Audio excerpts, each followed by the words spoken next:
देखिए, आज माघ का महीना पूरा हो गया। आज है माघ पूर्णिमा। माघ का महीना बड़ा पवित्र माना जाता है। लोग पूरे महीने गंगा के किनारे जाके रहते हैं, स्नान करते हैं, रोजाना जप करते हैं, अनुष्ठान करते हैं और आज समापन होता है। तो आज गंगा जी के किनारों पे बड़ी भीड़ होगी। लोग गंगा स्नान करने सुबह से चले जाते हैं। और इसी दिन संत रविदास जी का जन्म हुआ। संत रविदास जयंती है आज। संत रविदास जिस दिन उत्पन्न हुए, पैदा हुए, उस दिन रविवार ही था, इसलिए उनके माता पिता ने उनका नाम रख दिया रविदास। रवि किसे कहते हैं? सूर्य को कहते हैं। और जो रविवार होता है वो सूर्य का दिन होता है। तो आज रविदास जयंती है। रविदास जो थे वो एक ऐसे कुल में पैदा हुए थे जहाँ पर जूते चप्पलें बनाई जाती थी। ये जो बाटा और लिबर्टी जैसे शोरूम नहीं हुआ करते थे पहले लोग चमड़े से चप्पलें बनाया करते थे, जूते बनाया करते थे। और एक विशिष्ट जाति होती थी जो चप्पलें बनाती थी और उसको चमार कहते थे। अब हम कोई जाति का प्रयोग नहीं करते, अब तो कोई भी चप्पल जूते बेचता है। तो इनके जो पिताजी थे वो जूते चप्पल बनाया करते थे और ये बचपन से ऐसे थे कि किसी को भी फ्री में जूते चप्पल दे दिया करते थे। जूते बनाए और कोई आ गया ऐसा, कोई गरीब गरीब उसे दे दिए।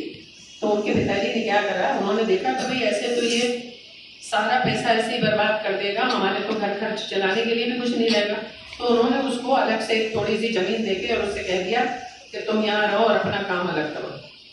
उन्होंने वहां पे एक झोपड़ी डाली और वो जूते चप्पलों का काम, अपना छोटा सा काम करने लगे।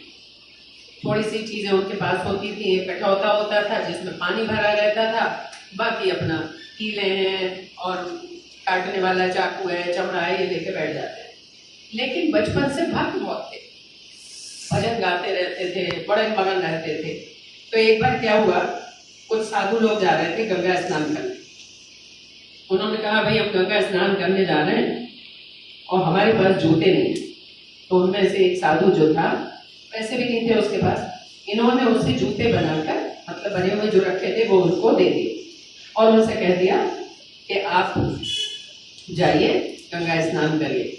तो उसने कहा आप भी चलो हमारे साथ, आप भी गंगा स्नान कर लेना।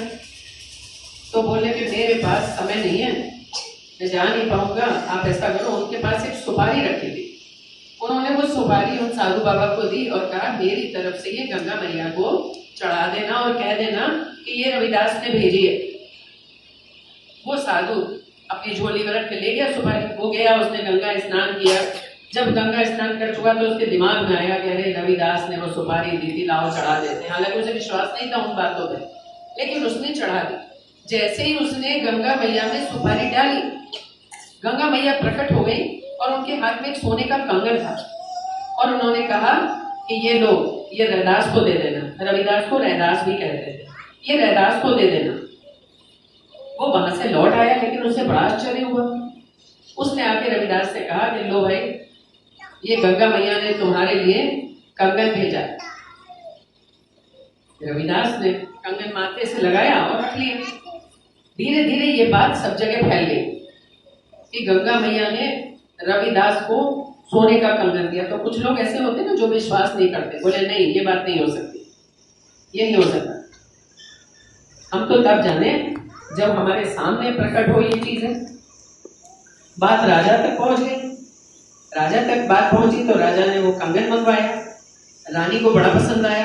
रानी बोली मुझे इसी में का दूसरा कंगन भी मंगवा दे दीजिए। तो राजा को ये लगा अगर इतना भक्त है रविदास तो गंगा मैया से कह देगा दूसरा कंगन भी दे देंगे। तो पता लगा था, उसके पास लोग पहुंचे और उन्होंने कहा कि भाई अगर आपको गंगा मैया पे विश्वास है तो ऐसा ही एक दूसरा कंगन भी दो, रानी को जरूरत है। रानी ने कहा। वो तो बेचारे सीधे साधे आदमी भजन गा रहे थे बैठे हुए, उन्होंने क्या किया उन लोगों के सामने और ऐसे हाथ करा और एक कंगन निकल आया। जैसे ही कंगन निकला सब लोगों की आंखें फटी की फटी रह गई। कंगन राजा के पास पहुंच गया राजा भी अपनी बात पे विश्वास हो गया उन्हें, कह रहे रविदास इतना बड़ा भक्त है। राजा ने भी उसको नमस्कार किया और तब से सब लोग रविदास को बहुत मानने लगे। और रविदास जो थे वो न किसी जाति पाति में विश्वास करते थे, सबको सेवा करते थे और सबको भगवान का रूप मानते थे। वो ये कहते थे कि जो भगवान को भजता है वो भगवान का ही हो जाता है, सब ऐसे ही बातें हैं। और तब से एक कहावत चल गई, मन चंगा तो कठौती में गंगा। एक कहावत है कि मन चंगा तो कठौती में गंगा। कठौती एक लकड़ी का पात्र होता है कटोरे की तरह, उसमें पानी भरा होता है, तो वो उससे अपना काम करता था। तो मन चंगा तो कठौती में गंगा का मतलब हो गया, अगर मन में विश्वास है तो कठौती में भी गंगा प्रकट हो सकती है। लेकिन इसके लिए क्या चाहिए? अटूट भक्ति चाहिए, अटूट विश्वास चाहिए और भगवान की कृपा चाहिए। संत रविदास की जय। बहुत बढ़िया भाई, बहुत बढ़िया, थैंक यू।